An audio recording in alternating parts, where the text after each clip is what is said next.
Assalamualaikum warahmatullahi wabarakatuh. Okey, jumpa lagi anak-anak untuk siri yang keempat sekarang ni. Siri yang keempat, kita masih lagi membincangkan tentang format pentaksiran BM-SPM 2021. Okey. Oh, kejut bahasa. Siap dengan loceng pula. Dah lah berasak tu bit loceng pula. Okey, anak-anak yang awal apa? Kita sambung. Okey, tentang format pentaksiran SPM ni anak-anak, cikgu dah jelaskan. Kita sampai tadi kan, sampai pada bahagian A. Kita dah bincangkan tentang aspek sistem dan juga aplikasi bahasa. Dalam tu kita dah sebut, kita bincang tentang morfologi, sintaksis, penyuntingan, bahasa Melayu standard dan juga tentang peribahasa kan. Okey, so untuk siri yang keempat ni kita masukkan dalam lagi. Kita perincikan pula anak-anak pada bahagian pemahaman. Pada bahagian pemahaman. Okey, kalau sistem dan aplikasi bahasa tu bahagian A, ini pula bahagian B. Bahagian B iaitu bahagian pemahaman. Okey, ready? Okey, kalau semua dah ready, kita teruskan. Okey, macam ni anak-anak.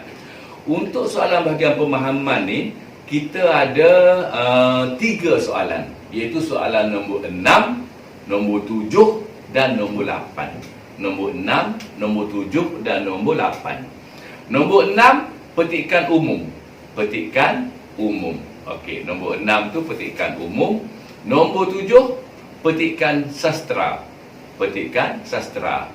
Dan nombor 8, novel. Novel pun masuk dalam bahagian pemahaman. Okey. Untuk petikan umum anak-anak, soalan nombor 6, nombor 7 ni, nombor 6 ni, dan juga petikan sastra nombor 7 memerlukan markah sebanyak 25 markah. 25 markah. Okey. Dan novel 10 markah. Novel 10 markah. Okey. Manakala petikan umum ni, dia akan bagi pada anak-anak nanti petikan. Satu petikan untuk anak-anak baca, rujuk untuk kita jawab soalan di bawahnya nanti. Dan petikan yang disediakan nanti tu 120 hingga 140 patah perkataan, panjang petikan tu. Okey. Dan novel juga akan diberi satu petikan daripada novel. Dia ambil sedikit petikan yang panjangnya lebih kurang 120 hingga 140 macam tu jugalah. Novel pun. Okey, ada petikan dia. Okey, kita tengok satu-satu.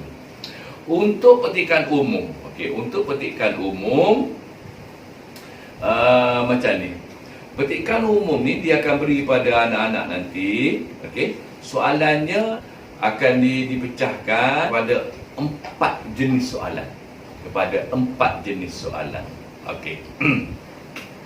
Soalan yang pertamanya mungkin dia akan tanya tentang maksud literal. Maksud literal. Dia bagi satu ataupun serangkai kata, berikan maksud rangkai kata tersebut. Yang kedua, soalan tentang beza banding semua bahan. Bahan nanti mungkin akan jadi 2 bahan. 2 bahan kita disuruh beza bandingkan. Ataupun pemindahan maklumat. Pemindahan maklumat mungkin ditanya.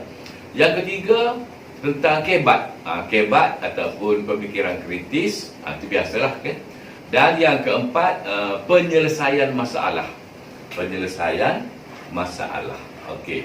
Itu antara perkara yang perlu anak-anak tahu dalam bahagian petikan umum. Okey, jom. Sekarang kita tengok soalan dia. Ini contoh soalan anak. Ini contoh soalan untuk petikan umum. Okey. Dipaparkan di sini. Ini yang lembaga peperiksaan bagi. Contoh ni contoh. Bukan soalan ni keluar tak, ini contoh. Okey. Soalan yang macam ni diberi 2 petikan. Atas satu, bawah satu kan, petikan. Okey. Yang atas tu dipetik dan diubah suara daripada teknik meja bulat. Teknik meja bulat untuk kemahiran manusia. Dan habis tu dipetik dari pelita bahasa. Pelita bahasa, Dewan Bahasa dan Pustaka. Manakala yang bawah tu anak-anak, yang bawah ni dipetik daripada permainan bahasa dalam pengajaran. Permainan bahasa dalam pengajaran. Nampak? Okey. Ini dua bahan diberi. Dan dua bahan ni kita bacalah, baca dan akan disertakan dengan soalan. Okey. Soalannya seperti berikut anak-anak. Cuba tengok soalan. Soalan pertama, berdasarkan bahan dua. Bahan yang di bawah tadi kan? Yang di bawah tadi. Berdasarkan bahan dua, berikan maksud. Nampak? Nyatakan maksud. Berikan maksud cukup penting dalam bahan dua. Soalan yang kedua, merujuk bahan 1 dan 2, nyatakan persamaan dan perbezaan. Sama dan beza. Faktor yang menyebabkan kaedah pembelajaran teknik meja bulat dan permainan bahasa kurang dipraktikkan di dalam kelas. Jawapannya ada kat mana tu anak-anak? InsyaAllah ada dalam petikan. Dua-dua bahan tadi. Bahan pertama dan bahan kedua. Okey. Soalan ketiga.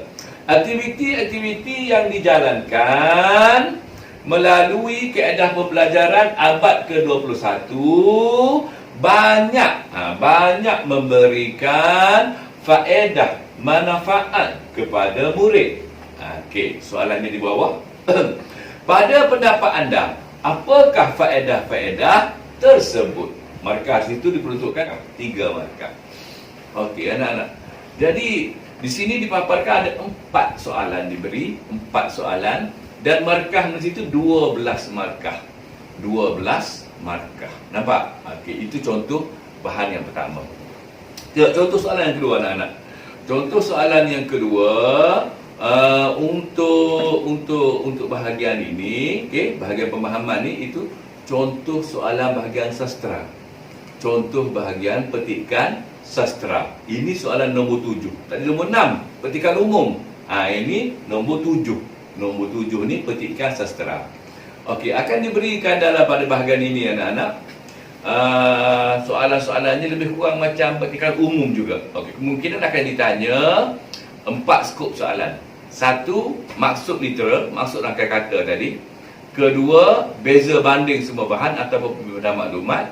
Ketiga, kebat atau pemikiran kritis. Dan yang keempatnya, penyelesaian masalah. Sama dengan tadi kan. Okey, anak-anak yang dikasihi, untuk bahagian ini kita akan ambil daripada Komsas tingkatan 5. Komsas tingkatan 5 atau mungkin juga sumber-sumber lain lah, daripada sumber-sumber lain bahan-bahannya. Dan bahan tadi, semua bahan tadi berdasarkan tema yang sama.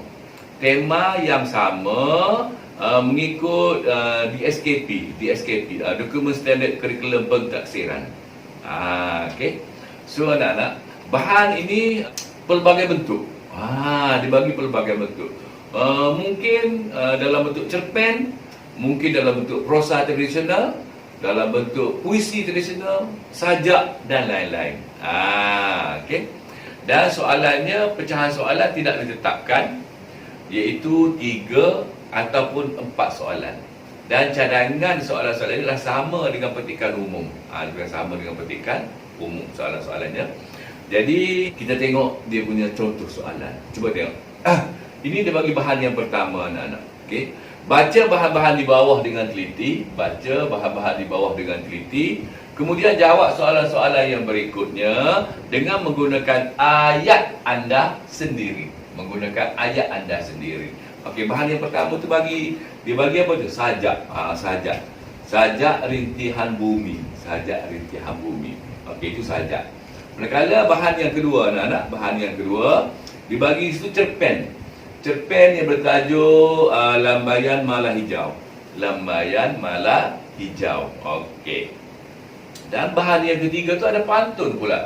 Di sini ada pantun. Pantun diberi pantun sayangi alam.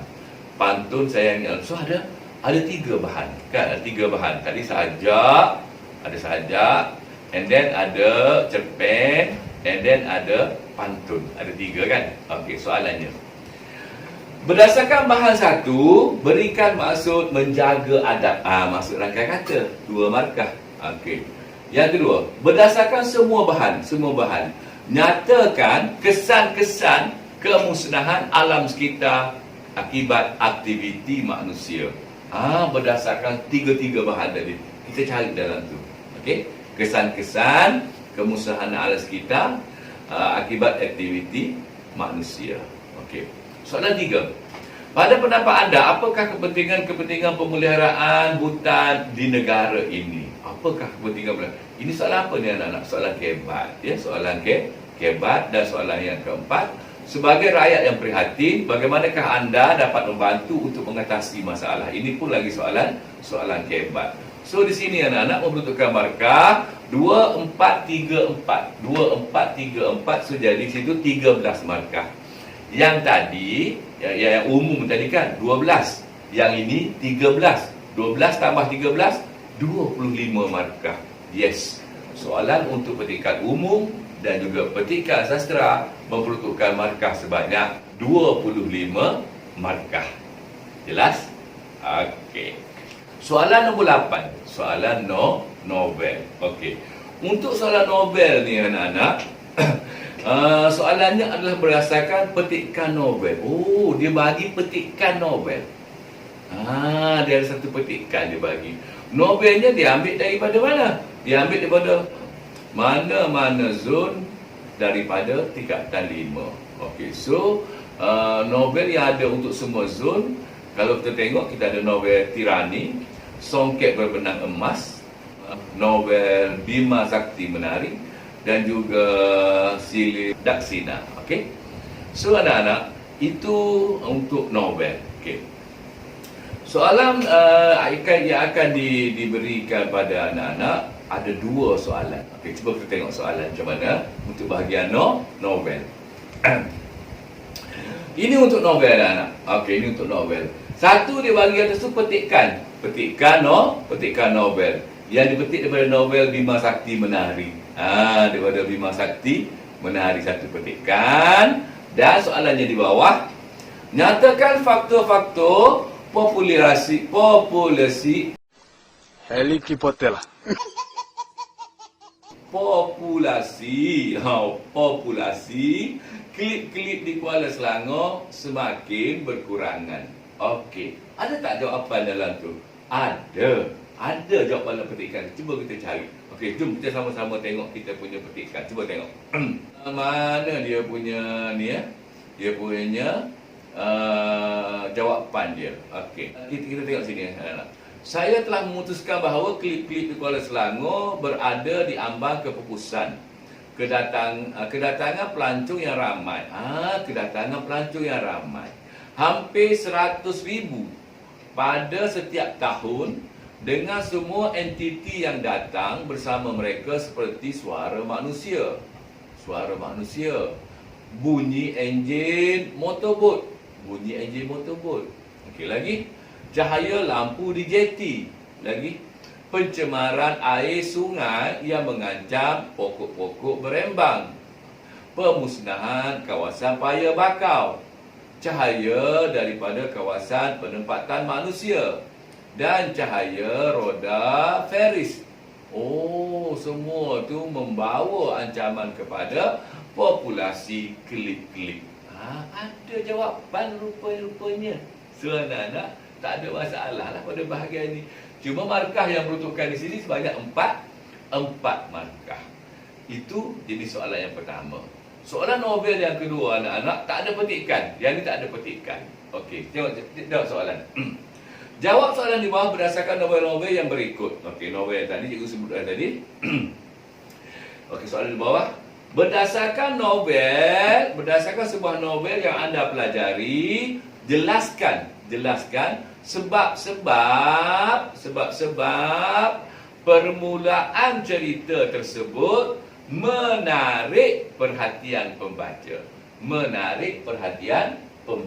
Bahagian permulaan cerita. So anak-anak, pada bahagian ini anak-anak memperuntukkan markah 6 markah. Okey. So 4 di atas, 6 di bawah. Jumlahnya 10 markah. Untuk novel 10 markah. Cikgu rasa jenis ni, cara ni lagi senang lagi untuk kita dapat markah berbanding dengan tahun-tahun yang sudah-sudah. Betul tak anak-anak? Okey. So, dalam video kali ini, siri yang keempat ini, kita dah bincangkan tadi bahagian B, iaitu bahagian pemahaman, melibatkan soalan nombor 6, petikan umum, nombor 7, petikan sastra, dan nombor 8, bahagian novel. Okey. So, markah itu semua sekali 35 markah. So, anak-anak, cikgu harap anak-anak faham untuk bahagian B ini. Lepas ini kita akan adakan video yang berikutnya, siri yang kelima, untuk kita jelaskan pula pada bahagian C, penulisan rumusan. Menulis rumusan, soalan nombor 9. Okey. Untuk itu anak, sampai di sini dulu. Never give up, never give up.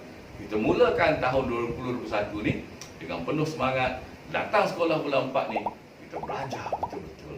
Okey, insya-Allah kejayaan milik anak-anak. Wabillahi taufiq wal hidayah. Assalamualaikum warahmatullahi wabarakatuh.